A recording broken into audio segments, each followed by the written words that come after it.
अस्सलाम वालेकुम, मैं doctor Mavi Shaikh homeopath clinic से आप सबको खुशामदीद। आज इस न्यू टॉपिक की इंफॉर्मेशन के साथ आए हैं। उस टॉपिक का नेम है टच, यानी कि दांत का दर्द हो जाना। अब दांत का दर्द अगर होता है तो पेशेंट कौन से साइन ऑफ सिम्टम्स के साथ आएगा, वो इस वीडियो की इंफॉर्मेशन में हम जानेंगे। शेख होमियोपैथ चैनल को सब्सक्राइब नहीं करा तो सब्सक्राइब कीजिए, लाइक कीजिए, इंफॉर्मेशन को शेयर कीजिए।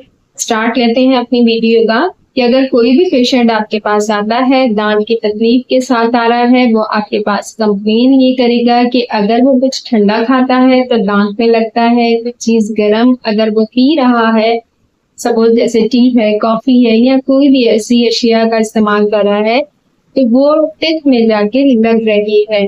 या बास्ट टाइम ऐसा कॉलिंग पैन होता है कि टीसों की टीसे सी फील होती है और वो सेंसेशन होती हुई आपके माइंड यानी कि आपके सर की तरफ जा रही होती है। बहुत सारे लोगों को दांत का दर्द, असाबी दर्द, न्यूरोलॉजिक कंडीशन इस तरीके से होती है कि उनको आधे सर में दर्द हो जाता है। जैसे ऊपर की जगह में या नीचे की जगह में अगर दर्द हो रहा है तो वो किस तरीके से नसों के जरिए अपर साइड या डाउन साइड जाता है। बहुत सारी दफा ऐसा सुना है कि जी दांतों के आपकी क्रॉन होगी, आपको कीड़ा लग गया है दांतों में, कुछ खाया पिया नहीं जाता है और इंतहाई सीवियर पेन होता है। तो इसमें होम्योपैथी का क्या रोल प्ले है? अगर इस किस्म का कोई भी पेशेंट आपके पास आ जाएगा तो आपने उसकी कौन सी मेडिसिन को हम यूज कर सकते हैं वो इसमें आपको बताई जाएगी।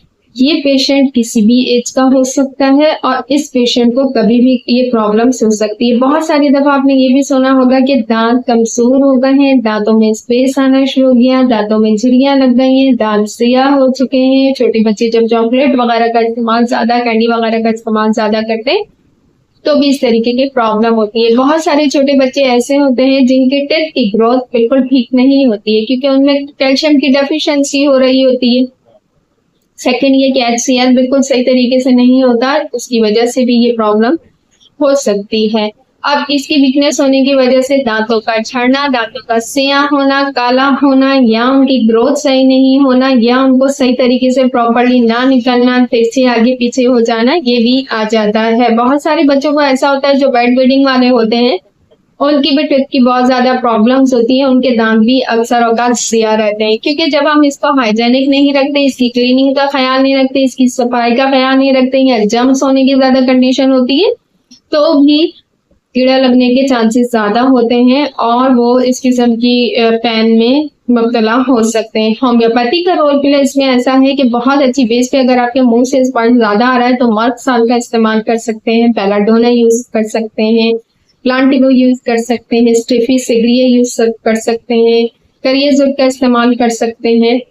इसमें एज पर सिम्टम्स लेंगे, कैल्शियम फास का यूज रखेंगे, कल्केरिया फ्लोर का यूज रखेंगे, फीनम फास का इस्तेमाल रख सकते हैं, एक पर सर्फ यूज कर सकते हैं। एज पर सिम्टम्स हम मेडिसिन को यूज करेंगे कि हमारे पेशेंट की कंडीशन क्या है, उसको तकलीफ क्या हो रही है, उसकी एज क्या है, उसकी ऑल ओवर सारी केस टेकिंग हम करेंगे, उसकी सारी हिस्ट्री लेंगे। उसके बाद हमने जो भी मेडिसिन मैंने आपको बताई इसमें से जो भी मैच होंगी फिर उसी के एज पर सिम्टम्स हम उसको देंगे कि हमने हाई पोटेंसी में देनी है, लो पोटेंसी में देनी है, ये भी हम अपने पेशेंट की कैफियत को देखते हुए इंतजाम करेंगे। इसी के साथ मैं इजाजत चाहूंगी। Next topic, next video, next information के साथ मुलाकात करेंगे। Doctor Mavi Shaikh homeopath clinic, अल्लाह हाफिज।